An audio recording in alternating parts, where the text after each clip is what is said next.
एक समय की बात है, राजा सुताश्व ने कहा कि हे पितामह, मुझे ऐसा व्रत बताइए जिससे समस्त पापों का नाश हो जाए। तब ब्रह्मा जी ने कहा, राजन, मैं तुम्हें वह व्रत बताता हूँ जिसके करने से स्त्री जाति के तमाम पाप दूर होकर पुण्य की भागी होती हैं। इसके लिए तुमसे एक पुरातन कथा कहता हूँ। श्री ऋषि पंचमी व्रत प्रथम कथा। विदर्भ देश में उत्तक नाम के एक सदाचारी ब्राह्मण निवास किया करते थे। उनकी पतिव्रता नारी सुशीला से एक पुत्री और एक पुत्र का जन्म हुआ था। पुत्र सुविभूषण ने वेदों का सांगोपांग अध्ययन किया। कन्या का समयानुसार एक सामान्य कुल में विवाह कर दिया गया, पर विधि के विधान से वह कन्या विधवा हो गई, तो वह अपने सतीत्व की रक्षा पिता के घर रह करके करने लगी। एक दिवस कन्या माता पिता की सेवा करके एक शिलाखंड पर शयन कर रही थी, तो रात भर में उसके सारे शरीर में कीड़े पड़ गए। सुबह जब कुछ शिष्यों ने उस कन्या को अचानक इस हालत में देख उसकी माता सुशीला को निवेदन किया कि माता, गुरुपुत्री के दुहक को देखिए। गुरु पत्नी ने जाकर पुत्री को देखा और अपनी पुत्री की अचानक यह दशा देख के नाना प्रकार से विलाप करने लगी और पुत्री को उठाकर ब्राह्मण के पास लाई। ब्राह्मण भी पुत्री की दशा देखकर अति विस्मय को प्राप्त हुए और देखी हुए। तब ब्राह्मणी ने हाथ जोड़कर कहा, महाराज, यह क्या कारण है कि इस पुत्री के सारे शरीर में कीड़े पड़ गए? तब ब्राह्मण ने ध्यान धर के देखा तो पता चला कि इस पुत्री ने जो 7 जन्म पहले ब्राह्मणी थी, तो एक दिन अजस्वला होते हुए भी घर के तमाम बर्तन, भोजन सामग्री छूली और ऋषि पंचमी व्रत को भी अनादर से देखा।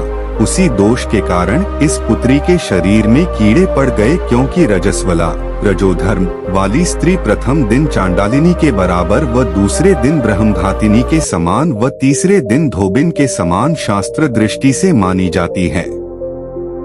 तुम्हारी कन्या ने ऋषि पंचमी व्रत के दर्शन अपमान के साथ किए, इससे ब्राह्मण कुल में जन्म तो हुआ, पर शरीर में कीड़े पड़ गए हैं।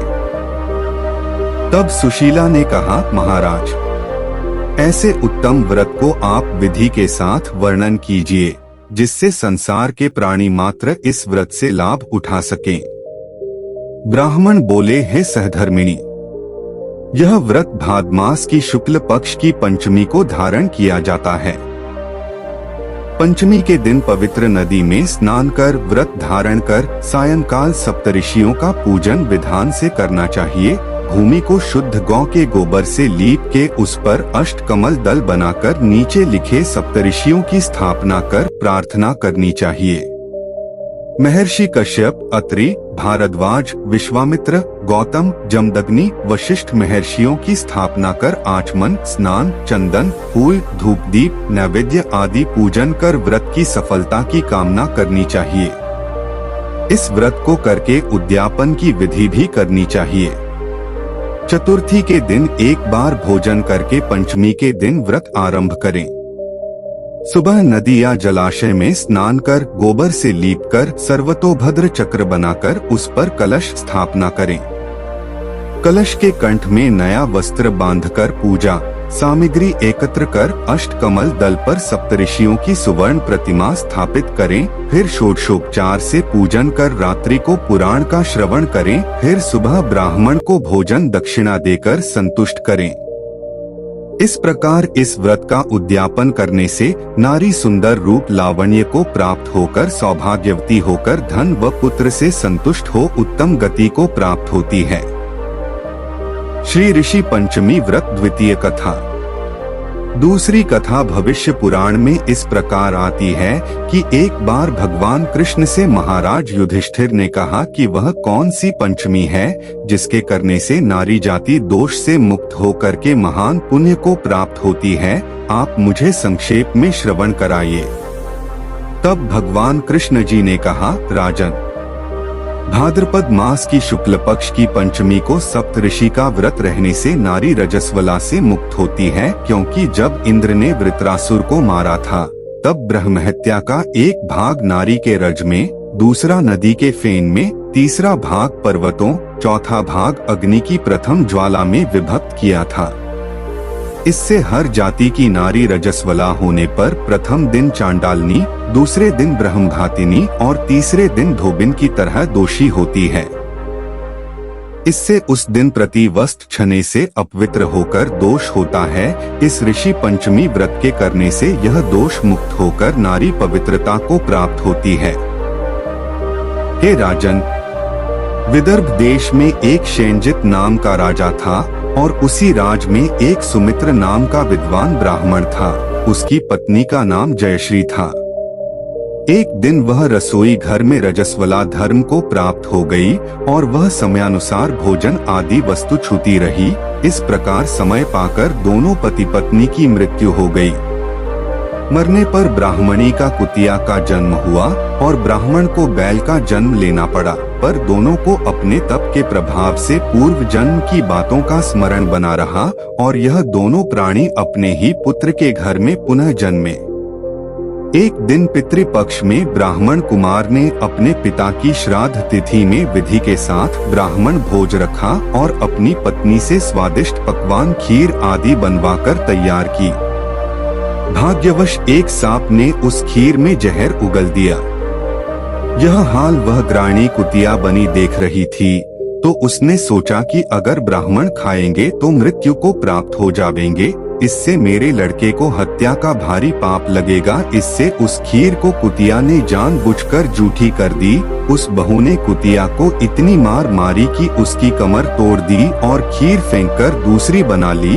फिर श्राद्ध कर सब ब्राह्मणों को भोजन कराया। रात को कुतिया ने जाकर अपने पूर्व पति बैल से दिन में होने वाली सारी घटना बताई, तो बैल बोला, प्रिय, तुम्हारे पाप के संसर्ग से आज मुझे बैल होना पड़ा और आज मेरे लड़के ने दिन भर मेरा मुंह बांधकर जोता है और अभी तक एक मुट्ठी घास भी नहीं डाली। यह सारी बातें वह ब्राह्मण बालक भी सुनता रहा, जिससे वह बड़ा दुखी हुआ। माता पिता को भोजन देकर वह दुखित मन से वन को चला गया। वन में जाकर ऋषियों को दंडवत करके पूछा, महाराज, मेरे माता पिता कुतिया व बैल की योनि में हैं। वह किस प्रकार इस योनि से छुटकारा पा सकेंगे? तो ऋषियों ने बताया, तुम्हारे माता पिता ने रजोधर्म दोष से कृतिया व बैल का जन्म पाया है। इससे तुम घर जाकर विधि से उत्तम व्रत ऋषि पंचमी का करके उसका फल अपने माँ बाप को समर्पण करो, जिससे वह पशु योनि से मुक्त होकर स्वर्ग प्राप्त करें। मुनियों से विधि सुनकर ब्राह्मण पुत्र ने घर आकर विधि के साथ स्त्री सहित भाद्रपद शुक्ल पंचमी को ऋषि पंचमी का व्रत किया और श्रद्धा से उस व्रत का फल अपने माता पिता को समर्पण किया, जिसके प्रभाव से वे इस क्रूर योनि से छूटकर दिव्य देव विमान पर आरूढ़ हो स्वर्ग को प्राप्त हुए। हे राजन, जो स्त्री इस व्रत को विधि के साथ करती है तथा श्रद्धा से सप्तऋषियों का पूजन करे, वह नारी भयंकर दोष से छूटकर शीघ्र ही धन, पुत्र, पौत्र आदि सुख सौभाग्य रूप को पाती है। इस व्रत को करना नारी जाति का मुख्य कर्तव्य है। इससे मन, शरीर आदि दोष मुक्त होते हैं। जो फल तीर्थों के करने से प्राप्त होते हैं, वह इस व्रत से अनायास नारी जाति को मिलते हैं।